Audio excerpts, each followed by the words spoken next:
Hello friends, welcome to our YouTube channel.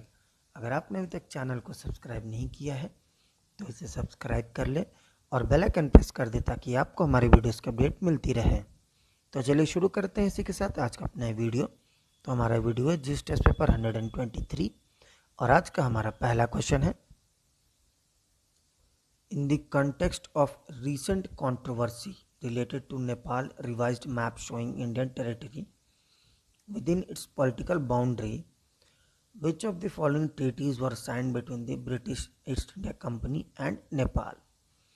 हाल ही में जैसा आपने देखा कि नेपाल अपने संसद में मतलब एक बिल को पारित करके और जो इंडियन अपने टेरिटरी दिखाती थी उसको उन्होंने अपने में दिखाया है मैप पे।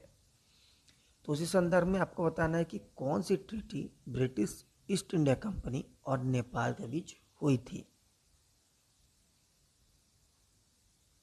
तो इसका सही आंसर है B, treaty of Sugauli. Treaty of Sugauli East India Company और नेपाल के बीच हुआ था। जो ट्रीटी ऑफ सालभाई और बसीन थे ये दोनों मराठा और ब्रिटिश के बीच हुआ था, और जो यान डाबू है वो बर्मा और ब्रिटिश के बीच हुआ था।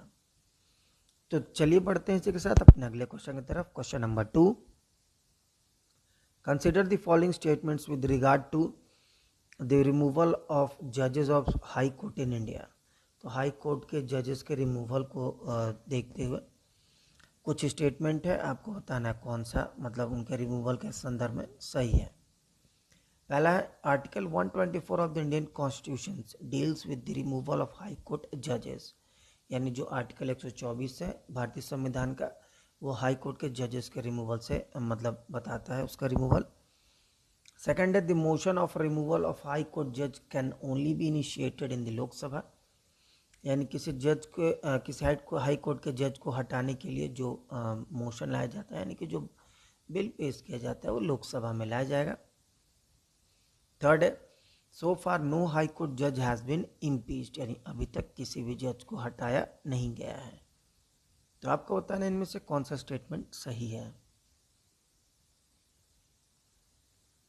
तो उसका सही आंसर है सी, 3 ओनली। थर्ड वाला जो है बस वो सही है, पहला वाला गलत है। पहला वाला में सुप्रीम कोर्ट के जज का रिमूवल है, और जो हाई कोर्ट के जज का रिमूवल है वो आर्टिकल 217 में दिया हुआ है। और जो रिमूवल होता है वो लोकसभा यानी कि पार्लियामेंट संसद नहीं करता, बल्कि ये इंटरनल इनका होता है। तो चलिए इसी के साथ बढ़ते हैं अपने अगले क्वेश्चन की तरफ। Question number 3, consider the following features about an Indian painting. जो हिंदुस्तानी पेंटिंग होते हैं उनके संदर्भ में कुछ स्टेटमेंट है, आपको बताना है कौन सा सही है। पहला है, traditionally Indian painting traditionally done by the women folk on mud walls. It is now also painted on clothes, handmade paper and canvas. तो जो हमारी इंडियन पेंटिंग थी तो पहले जो मड वॉल्स होते, मिट्टी के दीवार होते थे, उन पे ज़्यादातर पेंटिंग की जाती थी। लेकिन अब आजकल के ज़माने में कपड़ों पे, हैंडमेड पेपर्स पे और कैनवास यानी कि कुछ ऐसे जो विशेष तरह के कपड़े होते हैं उन पे किया जाता है। सेकंड है, it's main theme revolves around Hindu deities. यानी जो मेन थीम होता है, जो मुख्य जो पिक्चर होते हैं, फिगर होते हैं, वो जो हिंदू देवी देवता होते हैं उन्हीं के इर्द गिर्द होता है। थर्ड है, generally empty space are filled with various motives. यानी जो एम्प्टी स्पेस होती है उसको अलग अलग चीज़ों से यानी कई तरह मोटिव से भर दी जाती है। तो आपको बताना है इनमें से कौन सा फीचर इंडियन पेंटिंग के बारे में बताता है, यानी किस पेंटिंग का ये व्याख्या है ये आपको बताना है। तो उसका सही आंसर है बी, मिथिला पेंटिंग। जो अब स्टेटमेंट है ये मिथिला पेंटिंग के बारे में बता रहा है। मिथिला पेंटिंग को मधुबनी पेंटिंग भी कहा जाता है, और ये पेंटिंग शुरू हुआ था एक मैथिली गांव था बिहार में, वहाँ से। जो इसका थीम होता है जैसे कि बताया कि हिंदू डेटीज़ के होता है, जैसे कृष्णा, रामा, लक्ष्मी, शिवा, दुर्गा, सरस्वती। तो इन्हीं लोग के आसपास मतलब इन्हीं लोग की पेंटिंग ज़्यादातर बनाई जाती है। The painting was traditionally done by women folk freshly plastered. जैसा कि पहले बताया था कि पहले मिट्टी की दीवार बनती थी, लेकिन अब वो कई सारी चीज़ों पर बननी लग गई हैं। तो चलिए इसी के साथ बढ़ते हैं अपने अगले क्वेश्चन की तरफ। Question number 4, which of the following pairs of island are separated from each other by the 8 degree channel? कौन से दो आइलैंड है जो कि 8 डिग्री चैनल से अलग अलग होते हैं, आपको बताना है।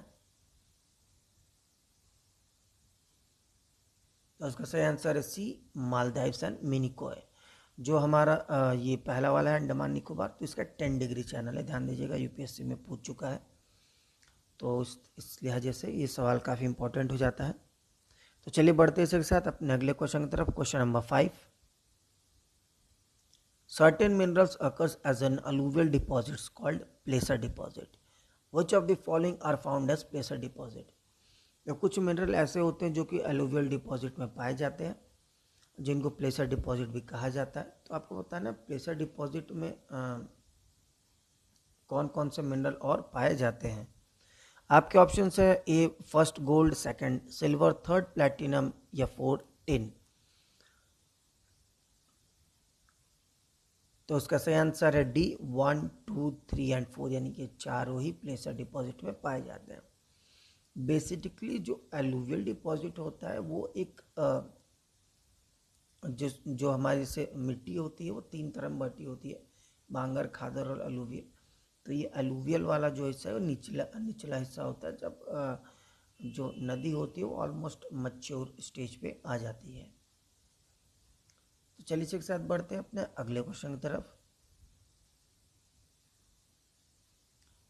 Consider the following personalities. Question number 6 में 3 पर्सनैलिटीज दे रखे हैं, आपको बताने मतलब कौन मद्रास महाजन सभा से जुड़ा हुआ था। आपके ऑप्शन है, पहला है V Raghavachari, M V Raghavachari, second है जी सुब्रमण्यम अय्यर और थर्ड है आनंद चार्लू। तो उसका सही आंसर है डी, 1, 2 एंड 3, यानी कि तीनों ही मद्रास महाजन सभा से जुड़े हुए थे। इसको इन तीनों ने 1884 में बनाया था, ताकि वो जो इंडियंस के राइट्स थे यानी अधिकार थे भारतीयों के, उसको प्रमोट कर सके। इसका जो पुराना नाम था वो था मद्रास नेटिव एसोसिएशन, जिसको बनाया था गजलू लक्ष्मी नारासू छेती इन 1849। 1849 में गजलू लक्ष्मी नारायण सेतु ने इसको बनाया था। तो चलिए बढ़ते हैं इसी के साथ अपने अगले क्वेश्चन की तरफ। Question number 7, consider the following statements regarding Koodiyattam theatre from Kerala. जो कोडियत्तम थिएटर है केरला का, उसके संदर्भ में 2 स्टेटमेंट है, आपको बताना है कौन सा सही है। पहला है, it is based on Sanskrit theatre tradition, यानी कि ये संस्कृत थिएटर ट्रेडिशन पे बेस्ड है। सेकंड है, it is included in the UNESCO representative list of intangible cultural heritage of humanity, यानी इसको यूनेस्को के रिप्रेजेंटेटिव इंटेंजिबल जो लिस्ट होती है उनमें रखा गया है। तो आपको बताना इनमें से कौन सा स्टेटमेंट सही है। तो उसका सही आंसर है सी, बोथ 1 एंड 2, यानी कि दोनों ही स्टेटमेंट सही है। तो चलिए बढ़ते हैं इसी के साथ अगले क्वेश्चन की तरफ। Question number 8, consider the following statement. 2 statement है, पहला है westerly jet stream is responsible for rainfall in northern western region of India during winter, यानी जो हमारी वेस्टर्ली जेट स्ट्रीम होती है तो ये ठंडियों के दिनों में भारत में बारिश लाती है। सेकंड है, easterly jet stream is responsible for rainfall at Coromandel coast during winter, यानी जो ईस्टर्ली जेट स्ट्रीम होती है ये कोरोमंडल कोस्ट जो हमारा हिस्सा है नीचे का चेन्नई वाला पोर्शन, सॉरी तमिलनाडु का जो चेन्नई वाला साइड हिस्सा है, तो इधर ये जाड़ों में बारिश लाती है। तो आपको बताना इनमें से कौन सा स्टेटमेंट सही है। तो इसका सही आंसर है ए, 1 ओनली। जो स्टर्ली जेट स्ट्रीम होती है ये एक टेम्पोररी जेट स्ट्रीम है जो कि समर में डेवलप होती है, ना कि विंटर में। और एक रिवर्सल अपर एयर सर्कुलेशन विंड है, जो कि समर में जो हमारा सनरेज होता है तो शिफ्टिंग की वजह से, यानी इक्वेटर से ट्रॉपिक ऑफ कैंसर की तरफ आने की वजह से ये क्रिएट हो जाता है। This stream stairs the tropical depression stream in India. Third, it also helps in sudden onset of southwest monsoon. Hence, easterly jet stream does not play any role in bringing rainfall at Coromandel coast. तो जैसा कि हमने इसमें देखा कि ये summer में होता है और इसका जो ये साउथ वेस्ट मानसून से जुड़ा होता है, लेकिन ये किसी भी तरीके का मतलब कि कोरोमंडल कोस्ट में रेनफॉल के लिए रिस्पॉन्सिबल नहीं है। तो चलिए बढ़ते हैं इसके साथ अपने अगले क्वेश्चन की तरफ। Question number 9, the election commission of India is responsible for holding elections to which of the following post और ऑफिसेस। जो इलेक्शन कमीशन ऑफ इंडिया है वो किन किन 4 ऑप्शन दे रखे, तो किसका किसका इलेक्शन कराता है आपको बताना है। आपके ऑप्शन है फर्स्ट म्यूनिसिपैलिटी इलेक्शन, सेकंड है ऑफिस ऑफ प्रेसिडेंट, थर्ड है ऑफिस ऑफ वाइस प्रेसिडेंट और फोर्थ है स्पीकर ऑफ लोकसभा। तो इसका सही आंसर है ए, 1 ओनली, यानी कि सिर्फ ऑफिस ऑफ प्रेसिडेंट और ऑफिस ऑफ वाइस प्रेसिडेंट का कराता है। जो म्यूनिसिपैलिटी इलेक्शन है ये आपका स्टेट इलेक्शन कमीशन कराता है, और जो स्पीकर ऑफ लोकसभा है तो उसी में चुने जाते हैं, जैसे क्लास में मॉनिटर चुने जाते हैं, तो उसी तरह स्पीकर ऑफ लोकसभा चुना जाता है। तो चलिए बढ़ते हैं अपने इसी के साथ अगले क्वेश्चन की तरफ। क्वेश्चन नंबर 10, ये हमारा लास्ट क्वेश्चन है। Which among the following are salt water lakes in India. तो इनमें से कौन सा सॉल्ट वाटर लेक है आपको बताना है। आपके ऑप्शन है first Lonar lake, second Sambhar lake, third है सोमोरारी लेक और फोर्थ है वुलर लेक। तो इसका सही आंसर है ए, 1, 2 एंड 3, यानी कि वुलर लेक हमारा फ्रेश वाटर लेक है, लोनार सॉल्ट है, और ये एक मेट्योर से माना जाता है कि जो मेट्योरिक बहुत साल पहले गिरा था इसकी वजह से लेक बना था। सांभर लेक आप सबको पता है कि राजस्थान में है, और जो सोमोरारी है ये लद्दाख रीजन में आता है। काफ़ी चर्चाओं में आजकल है इंडिया और चाइना का वो कन्फ्लिक्ट लेके, फेस ऑफ को लेके, तो ये लेक वहाँ पाया जाता है। फ्रेंड्स इसी के साथ आज का हमारा वीडियो समाप्त होता है। जाने से पहले हम आपको हमारा लास्ट वीडियो यानी जीएस टेस्ट पेपर 122 का क्वेश्चन ऑफ द डे का आंसर बता देते हैं। तो क्वेश्चन ऑफ द डे था migration and development brief report is published by. तो एक ये रिपोर्ट है, कौन पब्लिश करता है आपको बताना था। आपके ऑप्शन हैं, ऑप्शन थे World Bank, World Economic Forum, International Labour Organization और इंटरनेशनल ऑर्गेनाइजेशन फॉर माइग्रेशन। तो उसका सही आंसर था ए, वर्ल्ड बैंक इसको पब्लिश करता है। और इस रिपोर्ट के मुताबिक India is a country which receive most of the remittances in the world, यानी कि इंडिया सबसे ज़्यादा जो रेमिटेंसेज होते हैं वो पैसे जो हमारे इंडिया के लोग बाहर रह के कमाते हैं वो सबसे ज़्यादा इंडिया रिसीव करता है। तो चलिए इसके साथ जाने से पहले आज का यानी जीएस टेस्ट पेपर 123 का क्वेश्चन ऑफ द डे आपको बता देते हैं।